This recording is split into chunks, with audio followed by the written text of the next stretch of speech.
Hey, welcome back to the Disney Plus Everyday Challenge, and today we have Purl. This is a Pixar SparkShort. This is about 13 minutes long. Reality, it's about 8 minutes long, and then a lot of credits at the end.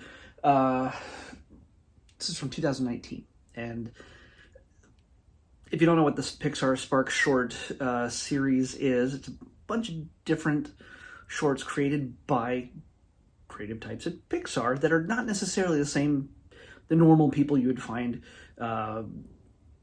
being in charge of releasing films and things like that. Everybody's allowed to submit a story idea, and they pitch, and if they get accepted, they roll with it. They get a team of people together to animate it and design it and put it together, and it's kind of I don't know if it's, I could be completely wrong about most of this, but that's what I understood when I saw a little documentary about it, and I may have misinterpreted it. But from what I understand, it's a lot like, hey, giving the young creatives at Pixar a shot, and who knows what you might find in all levels of the company. I don't know if the janitor can pitch, but maybe. I don't know. You'd have to check. If you're a janitor there, become a janitor and start pitching ideas. If they say then you get the idea. You need to be a creative. So, transfer. Anyway, Purl is a ball of yarn, literally, a ball of yarn, who gets a job at a very male-centric bro environment, business. All the men pretty much look the same. It's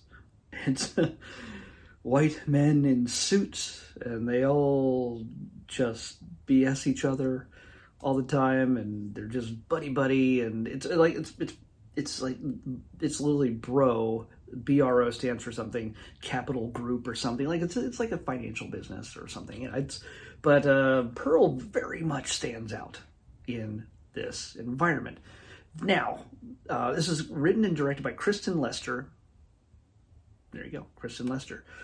So somebody gave her a shot in creating this, and it's just a bit of social commentary about kind of fitting in at the adult level, not just fitting in. We have plenty of cartoons and animated shows and things like that talk about kids trying to be accepted amongst their peers. Well, this is very adult. This is not adult, but it's the first Pixar film to ever include a strong profanity.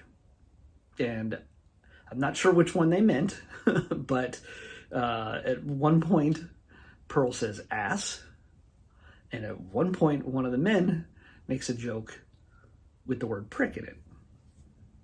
Yeah, it's mentioning porcupines, but the innuendo in the joke is something. Yeah, it is what you think it is. So yeah, when Purl walks in there, she realizes she does not fit in. She is rejected, ignored really, pretty much immediately, because she doesn't look like anybody else. She doesn't act like anybody else, and yeah, she's a she, and yeah, it could be something else. It could be a reference to something else as well, but it's definitely a woman in a man's world.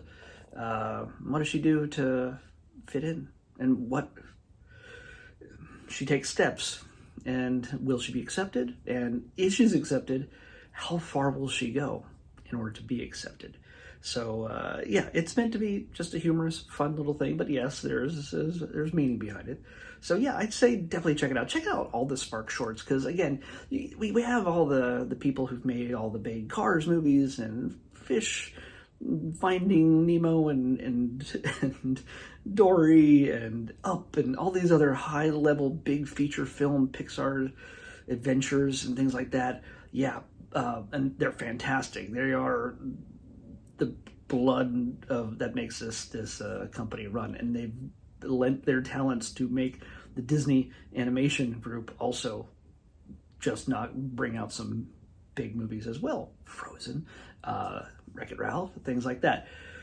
So they've also given a chance to have smaller creative people and filmmakers see their dreams come true, even in little ways. You never know, Kristen Lester. might be making the next big Pixar film. So get on the ground floor here, her and so many others.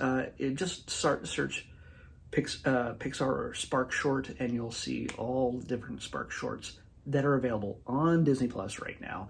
And there's a lot of different viewpoints, and some they're animated very differently from each other. They're not necessarily the same. Although, by the way, speaking of the animation for all the male characters is pretty much standard Pixar looking. And by the way, I'm used to seeing shorts from Pixar that are completely without dialogue. Well, hey, guess what? This has a lot of dialogue in it. And Purl seems to be animated in a very different way. Like she feels stop motion-y in a sense, in a little bit of ways, but it's her texture and the way the big smiley face and eyes and everything else. She sticks out, and that's not by accident. So yeah, it's an interesting take on this contrast and situation, which I can imagine. That kind of thing happens a lot, hopefully a lot more in the past, decades past. It has a very Mad Men type feel to it, by the way. All the suits are pretty much the same, and all the guys have pretty much the same haircut. And the Employee of the Month on the wall pretty much does not vary by a lot. It looks like a wall of the same guy, but you look closer, it's a different guy each time, slightly. It doesn't say a lot. Doesn't speak well for that company. But yeah, I enjoyed it. It's fun. So I say check it out and all the Pixar SparkShorts. Let's pick tomorrow's episode.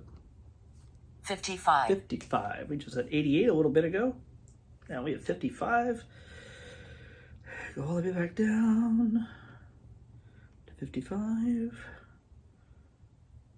Oh, okay. We're back to a series. I do not know what this is, but I've heard of it. I'll just show it to you now. Bizaardvark. Yeah.